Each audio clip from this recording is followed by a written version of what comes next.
Hey guys, in this tutorial I want to introduce you to one of the most powerful and versatile tools in Photoshop, and that's the Liquify tool. Now, one of the most common uses of the Liquify tool is for reshaping bodies, so it's often used to slim people down or enhance certain features, and it can also be used to slim the face or increase the size of lips and eyes. But you can also use it to tidy up clothing or add volume to hair, correct minor imperfections in the details of your images. And it's also quite an amazing tool for food and product photography. And then if you take that into fine art photography, then the type of stuff you can do with a Liquify tool is endless. So let's have a look at the tool itself and how to use it.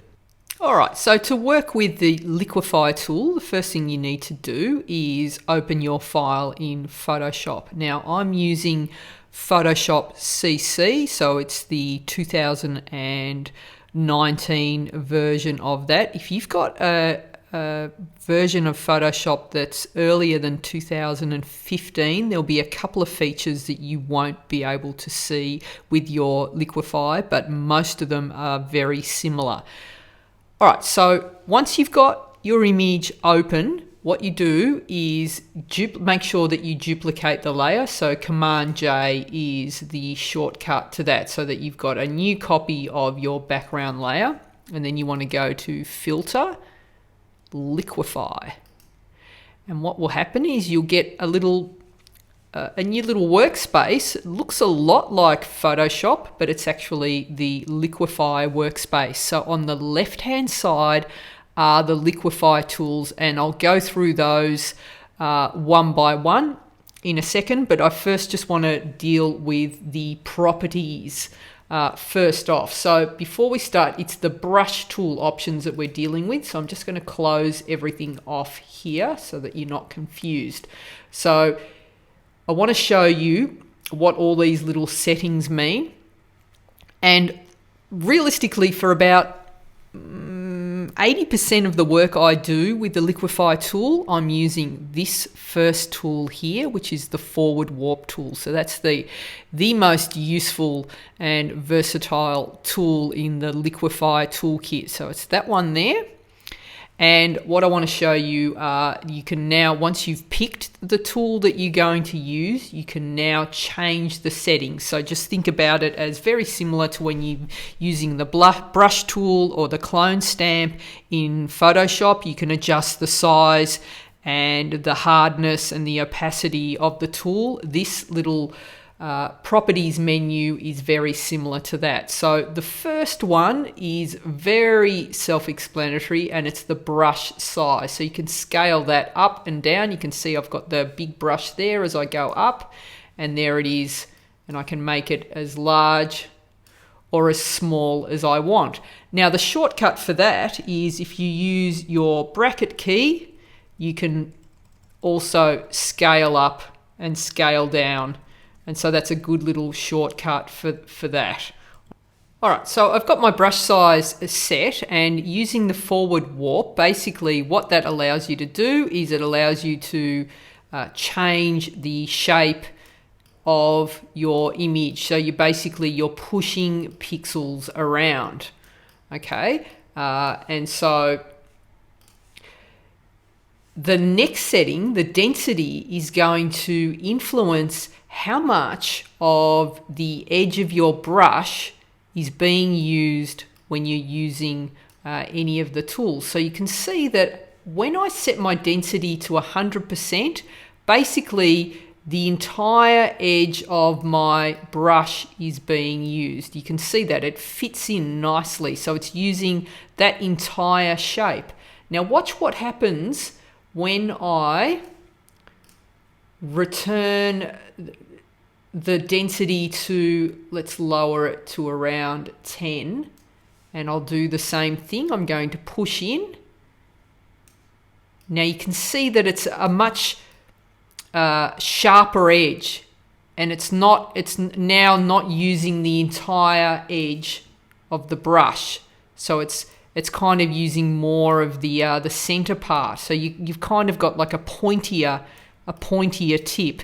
So the amount of density is going to allow you to control just how much of that brush size you're using. Now the pressure, if you look at the name of this tool, it's Liquify. So what it does is it appears to turn your subject into like a liquid kind of a form, and then you can manipulate it. So the pressure is going to influence just how sort of liquid your subject is. So if I turn my pressure all the way down and I try and push in, you can see that it takes me a lot of effort just to get it to move anywhere. So as I increase that pressure, you can see that now it seems to be a bit more fluid in the movements. And if I go all the way to 100, you can see it's really gooey now. So we've got like, it's quite easy to manipulate and move things around. All right, so, and you can see that I've been hitting that restore all. So when I do something, and if you don't like what you've done and you just want to start again, you can click on restore all. The other thing I want to show you is, let's say that you've done some little bit of liquefying. And with Liquify, it comes with a warning. So it's the kind of thing that you can get really addicted with, especially if you're starting to manipulate people's faces and bodies, and you can tend to overdo it. So it's like the clarity slider.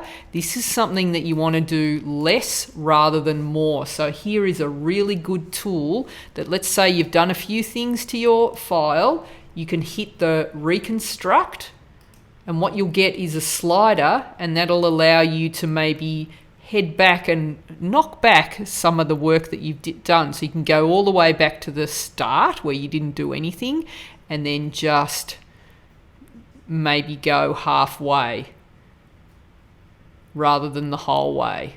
So that's a really handy slider when you're using Liquify. So let me just go back to maybe 50. All right, so that's the pressure. That is how liquid the movements are going to be. The density is how much of the brush will be used, how much of the edge of the brush. So as a general rule, I like to kind of keep the density at around 50 and the pressure at around 50 and the brush size to suit. So let me just restore all of that, and I want to show you a couple of the other brushes here. So the reconstruct tool is very similar to what we've got here, but it's like a localized. So let's just do a couple of things to some different areas here, and we'll come on to the reconstruct brush. So let's say I'm happy with all of this, but this area here I'm just not happy with. I can come over with the reconstruct brush and just fix that area rather than doing the whole lot. So that's more of a selective adjustment brush. So that's that second brush there.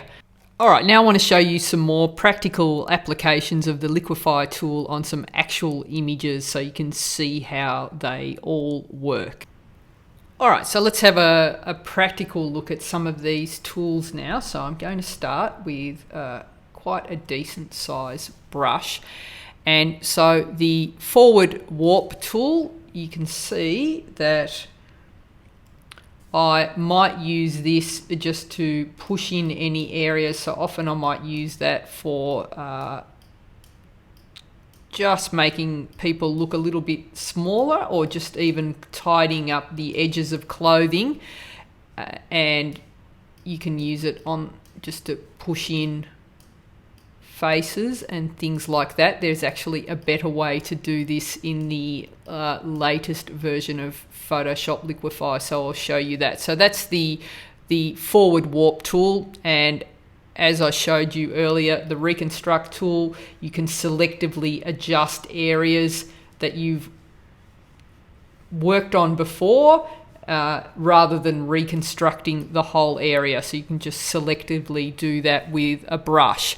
So this twirl clockwise, let me just bring the eyes in a little bit closer. So if I place my brush over the eye there, you can see that exactly what it does. It makes it twirl into a clockwise. So if you want to do something trippy with your images, that's that brush. Restore all for that. The pucker tool, again over the eye, you can do one click and it just reduces the size of something. So there you go, you can see that the eyes just got made smaller. So often people will use that on certain areas of the body that they just want to make it a little bit smaller. So that's what that will do with the pucker tool. The bloat tool is the opposite, and if I bring that over the eye there again, you can see that just one click it'll bloat the eyes and make them bigger. Again, if you want to do some trippy stuff, then that's the bloat tool. That's what that does.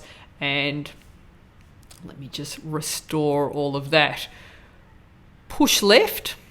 I've actually done an entire tutorial on this, but my favorite use of this tool is to make people's hair look more full. I think that's a really cool way to use this tool. Now, you'll notice that as I'm doing this, something weird is happening to the forehead. So I want to show you a workaround, and this is one of the issues when you're using the Liquify tool, is it tends to move everything around. So let's do restore all. There is another tool underneath that push left called the freeze mask. All right, so let's just say I want to create volume to the hair, but I don't want it to push the forehead around or distort the shape of the face at all. What I can do is apply the freeze mask, and you can see that the overlay there, wherever I'm brushing, I'm telling Photoshop to not apply Liquify to those pixels, so I can protect that part of the face. All right, so now when I apply the push left, I've got the big hair, but it's not moving her forehead around. So I can get as big and ridiculous as I like, but nothing is happening to her face like you saw before. Now, when you're, let's say when you've got a freeze on and I do restore all, it's going to keep the mask there. So if you want to remove it, you've got the Thor mask. Not as in Thor the superhero, but Thor as in... all right, so you can remove, so anywhere that you place the Thor mask on, it will thaw those areas and tell basically Photoshop that it's okay to move those pixels around, or you can just get rid of it altogether. So that is the freeze and thaw mask. Very, very handy indeed. And it will also, it protects your background. So let's just say you've got a background with bricks and things like that on it. You can use the freeze mask to protect that background so that you're not bending. Say if you've got like horizontal or vertical lines and you use the Liquify tool without a freeze mask, then you're going to move the pixels in the background. And this is exactly how a lot of celebrities get caught out on their Instagram page when they're retouching their own images. There's been celebrities that have retouched their own, made their waist or their hips a little bit smaller, and they've happened to be standing near a doorway or stairs or something like that. And because they've liquefied in that part of the body, they've also moved the pixels around on the stairs and warped those around, and that's straight away the tell, and that's how they've been caught out. So make sure that when you're doing this, you want to really keep an eye on the background and make sure that you're not moving or warping the background. So using that freeze tool is really handy for that. Now, I think one of the best things about Liquify is this little feature here, and again, you need to have the latest version and the update. I think it was 2015 plus is the face tool, and so if I click on that, you'll see those little the overlay here. And what it does is you've got a little drop down menu. So that's face aware Liquify. It looks super complicated, but it's actually really easy. And this takes all the guesswork out of liquefying the face. And it's actually very, very handy. So basically you can start with, it's got a couple of options. So where it's, you can see face one, what this option is let's say you've got 2, 3, 4 people in a shot and you just want to liquefy the face on one of them using this feature. You have the option to tell Photoshop, okay, I want you to do liquefy face 1, leave, and then you've got the option to liquefy face 2 if you want to. So it's pretty clever in that it'll identify each individual face on the page, and then it will let you tell Photoshop which face you want to liquefy, and then it gives you all these individual details that you can liquefy, which I'm just going to go through quickly here. So you've got the eye, so it'll do the eye size and its left and right. So you can just see under her hair there that the camera left eye is now bigger or smaller, okay, and camera right bigger or smaller. Very, very handy. So this is fantastic when you use this feature.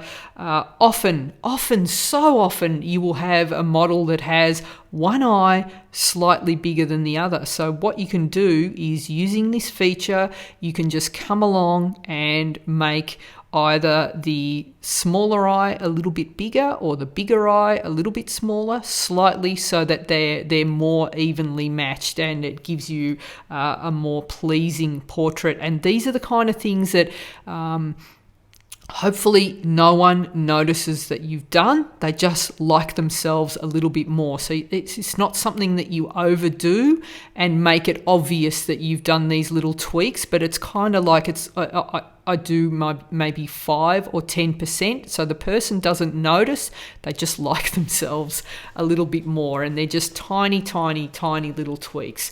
So you can also adjust the height of the eye. So I'll show you on the camera. All right, and the eye width and the eye tilt as well. And so where I might use eye tilt is, I'll show you, if I tilt the eyes up, and you can just see the lips now. If I come down, you can actually, you can make someone unhappy or smiling, right? And again, you can just do it ever so slightly, right? If you want to give them a little bit of a smile, and then you can tilt the eyes to match. Again, this is something that you don't want to get carried away with, but it might just, like a little 5% tweak, just might add a little bit of more sparkle to someone's face. You can change the distance that someone's eyes are apart. Again, please use it sparingly. You can change the nose height, so you can make someone's nose a little bit shorter, or you can make it longer, and you can also adjust the width of the nose, so wider, narrower. This is where it's really, really cool. So you can make the upper lip a little bit fuller, and you can make the lower lip a little bit fuller, which works a lot better than pucker. And you can also change the size of the mouth, so you can make it slightly wider, height of the mouth, so you can close it tight or open it. Hello. And then you can also change the entire shape of the face, so you can make the forehead a little bit shorter or longer. You can adjust the chin height, so you can make the chin smaller or longer, and the jawline, so wider or narrower, and then the actual width of the face, so you can make it wider or narrower.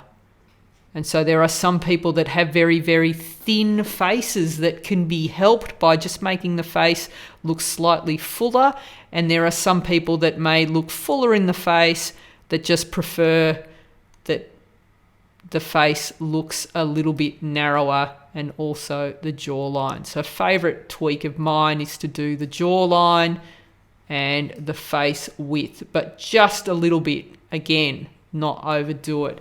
Now, the one thing that you can't do when you've got this face mesh on is you don't have the option to do that reconstruct where you can move it back in increments.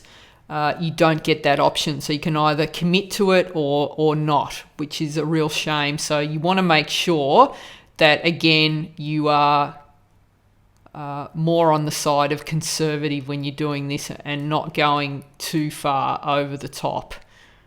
But it is very, very handy tool. So that's the face, and again, you've got the hand, which allows you to move around the frame, and then you've got your zoom in and out there. So that is the Liquify tool. So let's have a look at some other applications now.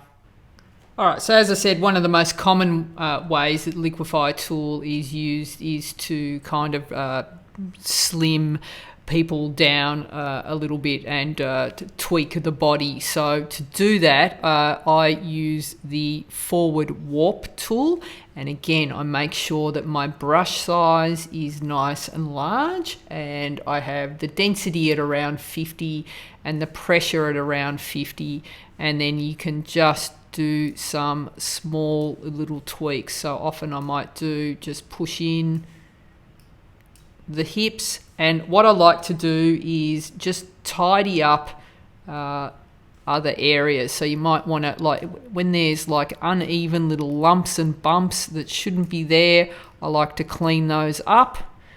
Often just the way that the body is, there will be like little areas that you can just help people out a little bit. You know, gravity doesn't do anyone any favors, again, but it's not going too far overboard. Now, what's really good is because I'm using the forward warp tool, I can actually now come back, because again, this is something that your eyes get used to and you don't think you've done a lot, but you've really reduced them by 50%, and it's just too obvious. You can come in and do the reconstruct. So it's this little icon here. You'll get a little slider, and it's going to take you to where you started, and you can slide across to where you ended up. All right, so generally, as a general rule, maybe 30 to 50% of what you originally did is enough. You don't want it to look too obvious. You just want to tidy up clothes, get rid of any lumps and bumps. Sometimes there is extra layers of skin that overhang because of where the belt is, or the underwire garments and things like that can cause unsightly bulges. And so that's where I think that Liquify is really your friend. You can just push those in, but I don't think you should get too carried away. All right, so that's that. So it's very, very handy for those sorts of things. All right, in this example, again, I'm going to use the forward warp tool. And what I want to do is I notice that the mouth is on a slight angle with this image. So what I want to do is just straighten the mouth slightly. So again, I've got the forward warp tool selected. Brush size is nice and big.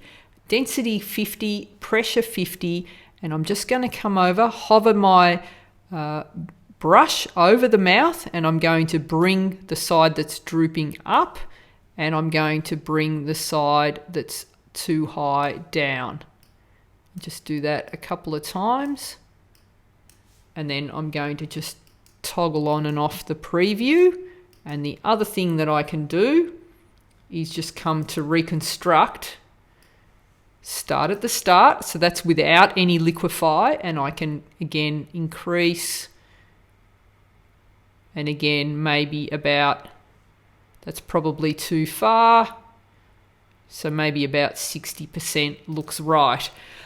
The other thing I like to use, the forward warp tool, is often if you have models that maybe their ears are quite large and they're sticking back, you can just kind of just push them back a little bit using this tool.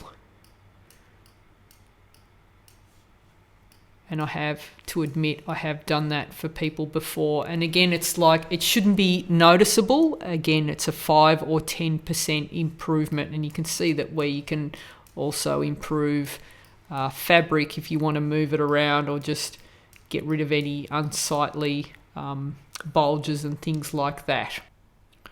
Okay, again, just tweaking a little bit of body here using large brush, forward warp, the most popular tool in the Liquify toolbox, and we can just tweak in tummy. So I do this on a lot of businessmen where the suits aren't fitting them properly, and they've just got a little bit of overhang there, and I'll just tweak it in like that. And again, I do come back to the reconstruct tool. This is where we started, this is where we end up, and even if you got it to there, I think your clients are not really going to notice, but they're just going to think that they look really good because of your photography. So you wouldn't want to go to there, which is probably too far, but again, about 50% will give them a better line like that, or even about there. All right, a really handy way to use Liquify is for product and food photography. So if you've ever wanted to create like chocolate flowing down the sides of an image, you can use the forward warp tool and just create little droplets there. So what I've done with this is I have increased the density to 100 and increased the pressure to 100 and reduced the size of my brush, because what you want is you want your pixels to be nice and gooey or liquidy, so that you need to increase that pressure, and that you want your edge that your brush is using to be a lot tighter. So you want to make sure that your density is increased. So you can now sort of create little mock droplets. All right, so just there. So you'll notice as I'm doing that, that I'm actually pushing pixels around, and it's obvious there. So that's where this little brush here, the smooth brush, comes in. So I can now come in and just smooth over that area, and it's going to restore it back to the original texture, so it doesn't look as obvious that I've moved those pixels around. So that's a very handy brush when you're doing this sort of manipulation. So I'm just going to come back and just bring some more some chocolate droplets down here, nice and gooey over the edge of that, and I'll just come back with my smooth brush and just clean that up a little bit. All right, and hit OK, and I want to tackle this, the fact that I've also kind of dragged some extra pixels in here where the cream is. So what I can do is create a new layer there, new layer mask, and come back with black as my foreground color. Select a brush. You want your blend mode normal, opacity 100%, nice low flow, and I can come in and just brush away those edges there with the layer mask. All right, and so maybe I'll bring my hardness up because I do want to match the edge there, and then you can brush away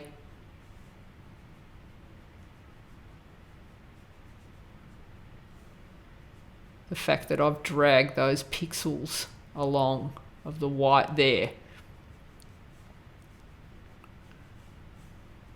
All right, so that's very handy for creating gooey stuff, and you can also use it on little fine art projects. Like you can see mucking around here, I started with this clock and I've managed to melt it into that using just the Liquify tool. So there's all sorts of things that you can do, and that's just using the forward warp tool again and just stretching it out. So really there's so much you can do with this fantastic tool. So I hope that tutorial helps, and looking forward to seeing what you guys create.